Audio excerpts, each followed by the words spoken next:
سيدنا محمد صلى الله عليه وسلم. محمد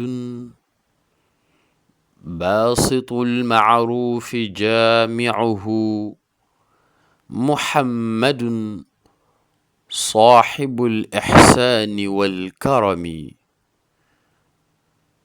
الإمام البصيري رضي الله عنه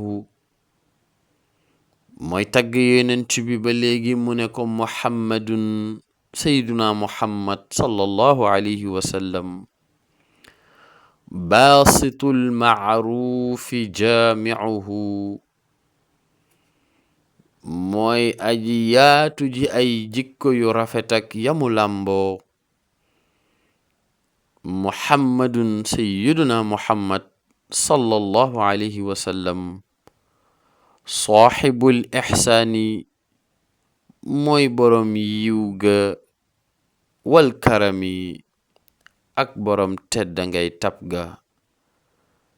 sayyiduna muhammad sallallahu alayhi wa sallam muhammadul busayri moo tagg turandoowam ni mooy aji yaatu ji ay jikkoog yamu lamboo. muhammadun sayyiduna muhammad sallallahu alayhi wa sallam mooy borom yiw gaag mbaax gaag borom tabe ga.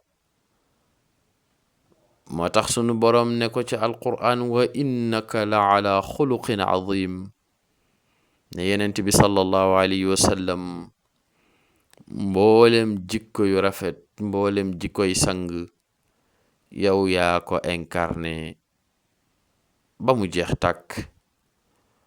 Muhammadun, paix et salut sur lui, incarne le bien et le recueil.